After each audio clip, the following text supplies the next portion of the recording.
Gujarat ATS द्वारा गिरफ्तार किए गए प्रतिबंधित आतंकी संगठन जैश ए मोहम्मद के 8 संदिग्धों को मेहसाणा की कड़ी कोर्ट में पेश किया गया।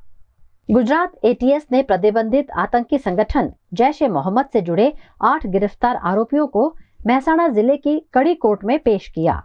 सुनवाई के दौरान एटीएस ने अदालत को बताया कि आरोपी गुजरात में आतंकी संगठन का बड़ा नेटवर्क खड़ा करने की साजिश रच रहे थे।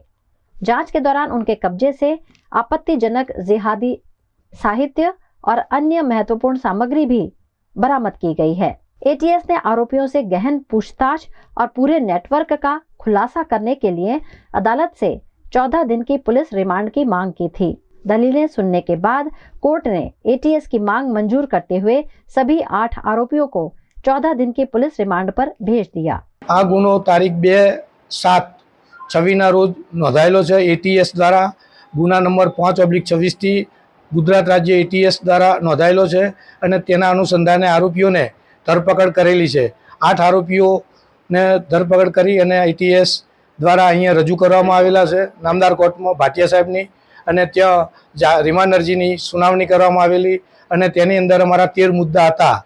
ते 13 मुद्दाने ध्याने लईने नामदार कोर्टे 14 दिवसना रिमांड मंजूर करेला छे अने हवे आगळनी कार्यवाही माटे एटीएस તેમની તપાસ વધુ કરશે। અનલોફુલ એક્ટિવિટી પ્રિવેન્શન એક્ટ 1967 જે સ્પેશિયલ કાયદો છે જેનું ચાર્જશીટ 180 દિવસમાં કરવાનું હોય છે તેની અંદર કલમ 13, 15, 18, 38, 39 જે આજીવન સજાને પાત્ર ગુના છે તે અંગેના ગુનાઓ નોંધાયેલા હતા અને અનલોફુલ એક્ટિવિટી એટલે કે દેશ વિરુદ્ધના જે ગુનાઓ અને પબ્લિકને સાહિત્ય ખોટું બનાવી અને ભડકાવાની જે વાતો હતી તે અંગેનો આ ગુનો હતો અને એની અંદર સીડીઆર અને બધું લીધેલું છે, સાહિત્ય પણ કબજે થયેલું છે અને હજુ એક ઝંડો જે બનાવેલો હતો એ પણ કબજે કરવાનો બાકી છે। આ ગુનો નંદાસનના વિસ્તારમાં બનેલો પરંતુ કોર્ટ કડીમાં આવતી હોય અહીં કડી કોર્ટમાં એમને રજૂ કરવામાં આવેલા છે।